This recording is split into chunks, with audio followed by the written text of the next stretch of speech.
Bapak daliman sekalian, keparenga monggo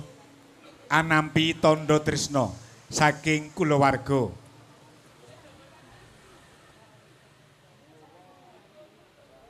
Pangging Sratmaja putra temanten Sarimbit lamun to Cinandra pindhane kaya Cantaka Manya kang lagi lumban madyaning warih.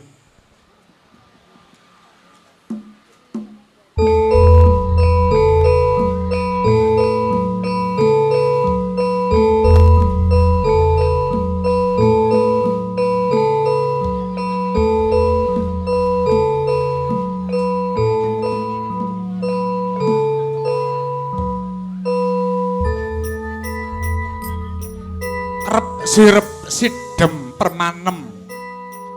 tanana banek ewalang alisik gegodhongan tanana obah samirana kaya datan lumampah amung lamat-lamat kapiyarsa swara pradangga manya angrangin tinabuh para kadang dewa kelampan panggih tempuhing pandulu catur netra kaya ndayani rasa kang ginaib ambalang ponang gantal putra temanten kalih ingkang dumadi saking suruh kang matemu rasa liliting lawe wenang sumembah sumungkem kanjema pertala mukane Sratmaja putra temanten Putri Daya jumeneng dadya sajuga loro ning atunggal kang wis nyawiji dadi siji dasare siji pesti loro jodoh telu wahyu papat pangkat lima donya sanyata manungsa datan angawuru yamung purbaning Hyang Kawasa ingkang waosi dhateng obah mosi ing titahing madya padha wau to babasan ngerti klebating sambuk pamangko gati bapa peltu daliman anglimuri ponang salindur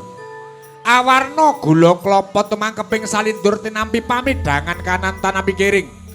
tinuntun lon-lonan pindhane kaya nglaras moyo kang dadi lampahe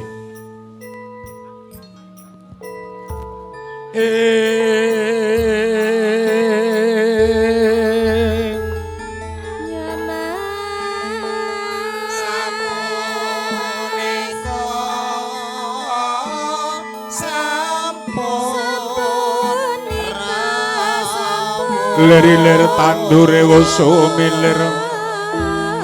tak ijo royo-royo tak sengguh temanten anyar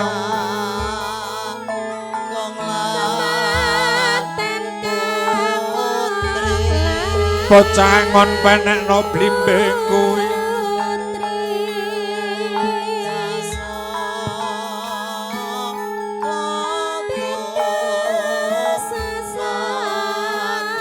lunyu-lunyu penekno kanggo maksud tata tira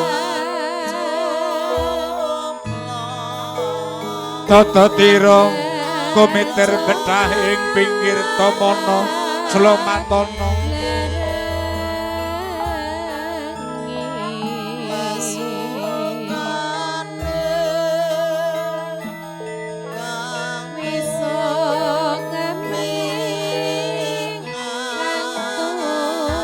kanggo basuh tata tira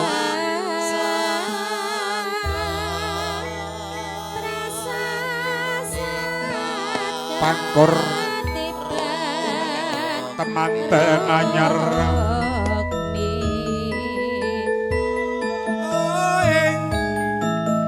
oeng ya ae iya ae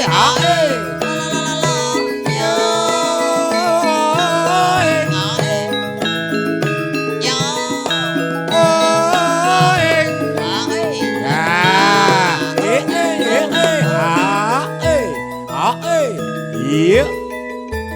elakae papane adamane gedhe sirama kencar-kencar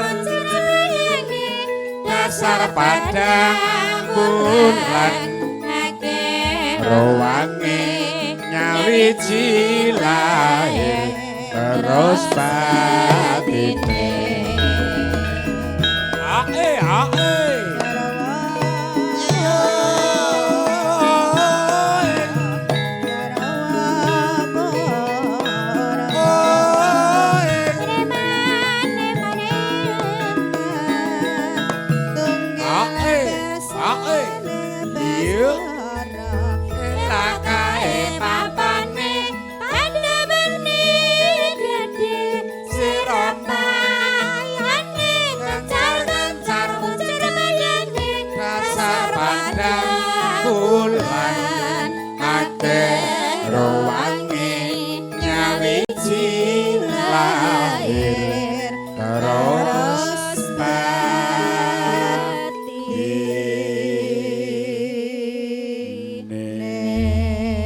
Para tamu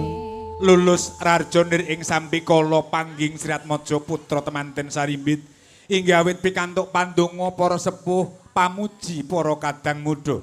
sehingga mangke pamenggugan ditansah nyuwun dhateng para tamu putri kakung mugia tata cara purwa madya wusana tansah linampan kanthi rahayu rahayu niskala manggih ing kayuwanan